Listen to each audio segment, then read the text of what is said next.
Welcome to truth news. This is Kittu. గత 2 రోజులుగా Dhruva defence academy పై ట్రూత్ న్యూస్ ప్రచారం చేస్తున్న కథనాలతో తీగలాగితే డొంక మొత్తం కదులుతూ ఉంది.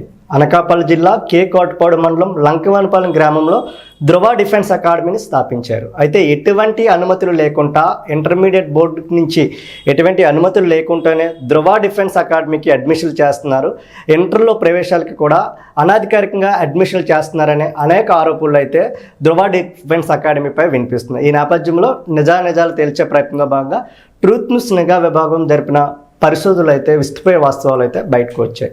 ఏదైతే ఈ ధృవ డిఫెన్స్ అకాడమీ సంబంధించి ఇంటర్మీడియట్ ఎడ్యుకేషన్ ఎటువంటి అనుమతులు ఇవ్వలేదనేది ప్రధానంగా తెలుస్తూ ఉంది. అయినప్పటికీ కూడా వీళ్ళు ఒక భారీ కాల్ సెంటర్ని పెట్టి ఇటీవలే 10వ తరగతి పరీక్షలు రాసిన విద్యార్థులకి ఫోన్స్ చేస్తూ కూడా వారిని అయితే అడ్మిషన్ చేసుకుంటూ ఉన్నారు. అయితే ప్రథమ సంవత్సరానికి 1 లక్ష నుంచి 2 లక్షల వరకు ఫీజు అయితే వీళ్ళు పెట్టినట్టు కూడా సమాచారం ఉంది. అయితే ప్రధానంగా ఇక్కడ చూసినట్టయితే అనుమతి లేకుండా అయితే వీళ్ళు అడ్మిషన్స్ అయితే చేయకూడదు. కాకపోతే వీళ్ళకి ప్యాంప్లెట్స్ కూడా చూడొచ్చు. ఏదైతే క్లియర్గా ప్యాంప్లెట్స్ కూడా పెడుతూ ఇటు ఇంటర్ కానివ్వచ్చు, డిగ్రీ కానివ్వచ్చు, జాబ్ కోర్స్ కానివ్వచ్చు, ధృవ డిఫెన్స్ అకాడమీ అంటూ కూడా గ్రామీణ ప్రాంతాల్లో ఉన్న విద్యార్థులకు ఎరాయేసే ప్రయత్నం చేస్తున్నారు. వారి జీవితాలతో ఆటలాడుకునే ప్రయత్నం చేస్తున్నారు.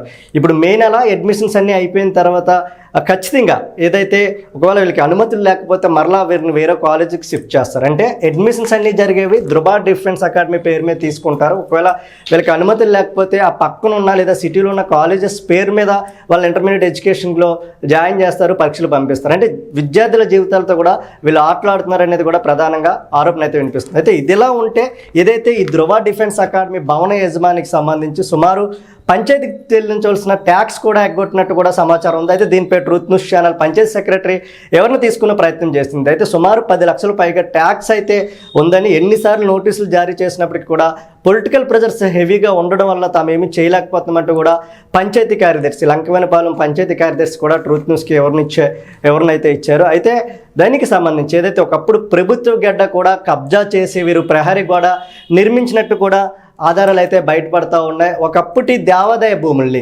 ట్యాంపరింగ్ చేస్తూ నకిలీ డాక్యుమెంట్ని కూడా సృష్టించి వీళ్ళు అక్కడ రిజిస్ట్రేషన్స్ కూడా చేశారు. ఏదైతే ఇప్పుడు ఈ భవనం ఉందో ఆ చుట్టూ ఉన్న ప్రాంతం అంతా కూడా ఒకప్పుడు దేవాదాయ శాఖ ఆధీనంలో ఉండేదని, తర్వాత కొంతమంది నకిలీ డాక్యుమెంట్లను సృష్టించి అక్కడ భవన నిర్మాణం కూడా జరిపారనే ప్రధానంగా అయితే ఆరోపణలు అయితే వినిపిస్తున్న పరిస్థితి అయితే ఉంది. ఇదే గ్రామానికి ఏదైతే లంకవానిపాలెం గ్రామానికి చెందిన ఒక టీడీపీ నాయకుడు, ఒక వైసీపీ నాయకుడు కూడా ఈ దందానికి ప్రధాన పాత్ర పోషించినట్టు తెలుస్తూ ఉంది. అయితే ఏదైతే ఇప్పుడే 10వ తరగతి పాస్ అయ్యి దేశ సేవ కోసం ఈ ఎన్డీఏలో చేరాలనుకునే లేదంటే ఆర్మీలో చేరాలనుకున్న విద్యార్థులు మాత్రం ధృవ డిఫెన్స్ అకాడమీ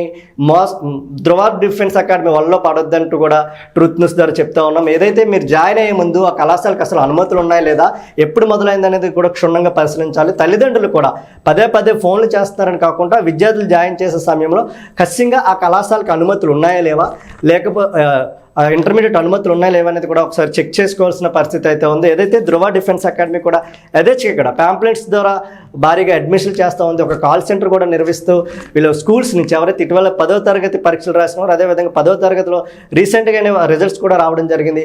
వారి ఇంటికి వెళ్ళి అడ్మిషన్ చేసే ప్రయత్నం చేస్తున్నారు, ఫోన్ కాల్స్ ద్వారా ట్రాప్ చేసే ప్రయత్నం చేస్తున్నారు.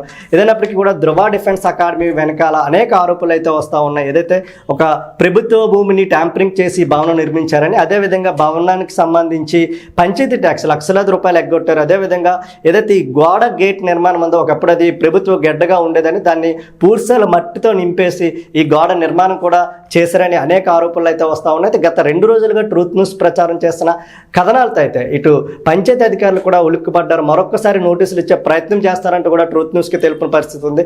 ఏదైనప్పటికీ కూడా ఇంటర్మీడియట్ అధికారులు అసలు ఏం చేస్తూ ఉన్నారు, ఎటువంటి అనుమతులు లేనప్పటికీ కూడా ధృవ డిఫెన్స్ అకాడమీ ఇంత యథేచ్ఛగా పాంప్లెట్స్ పంపించి ఫోన్ కాల్స్ చేస్తూ భారీ హోల్డింగ్స్తో అడ్మిషన్ చేస్తున్నప్పుడు కూడా అధికారులు ఎందుకు స్థాయిలో చర్యలు తీసుకోవట్లేదంటూ కూడా స్థానికులు అయితే ఆగ్రహం వ్యక్తం చేస్తూ ఉన్నారు. ఇప్పటికైనా ఇంటర్మీడియట్ అధికారులు ధృవ డిఫెన్స్ అకాడమీపై ఒక విచారణ కమిషన్ వేయాలి. అదేవిధంగా అక్కడ ఏం జరుగుతూ ఉంది, అసలు అనుమతి లేకుండా అడ్మిషన్ ఎట్లా చేస్తున్నారనేది కూడా విచారణ చేయాలని కూడా స్థానికులు అయితే డిమాండ్ చేస్తున్నారు. ఈ సందర్భంగా ట్రూత్ న్యూస్ ఛానల్ ద్వారా 10వ తరగతి పాస్ అయిన విద్యార్థులకు తల్లిదండ్రులకు ఒకటే చెప్తా ఉన్నాం, అసలు కళాశాల ఒక ధృవ డిఫెన్స్ అకాడమీ కాదు, ఇటువంటి అకాడమీలు చాలా వరకు ఉన్నాయి. ఏదైనప్పటికీ కూడా వీళ్ళు విద్యార్థుల జీవితాలతో చెలగాటమాడుతూ ఉన్నారు. భారీగా లక్షలాది రూపాయలు ఫీజులు కట్టించుకుంటారు, అడ్మిషన్లు చేసుకుంటారు. తర్వాత అనుమతులు రాకపోతే వేరే కాలేజీకి పంపించి ఆ కాలేజ్ పేరు మీద వెళ్ళి అయితే పరీక్షలకు పంపిస్తారు. ఏదైనప్పటికీ కూడా విద్యార్థుల జీవితాలతో చెలగాటమాడుతున్న ఇటువంటి అకాడమీకి దూరంగా ఉండాలని తల్లిదండ్రులకి అయితే ట్రూత్ న్యూస్ ద్వారా మనం చేస్తా ఉన్నాం. ఏదైనప్పటికీ కూడా ట్రూత్ న్యూస్కి సంబంధించి కూడా కథనాలు ఆపేయనంటూ కూడా ఒత్తిడి తెచ్చే ప్రయత్నం చేస్తూ ఉన్నారు. ఏదైనప్పటికీ కూడా నిజాలు బయటకు చూపించే ప్రయత్నాలు భాగంగా పక్కా ఆధారాలతోనే ట్రూత్ న్యూస్లో అయితే కథనాలు ఉంటాయని మరొకసారి తెలియజేస్తూ ధృవ డిఫెన్స్ అకాడమీకి సంబంధించి తల్లిదండ్రులందరూ జాగ్రత్తగా ఉండాలని, ఇప్పటికైనా ఉన్నత స్థాయి అధికారులు ఇటు పంచాయతీ అధికారులు కూడా స్పందించాలని కోరుతా ఉన్నాం.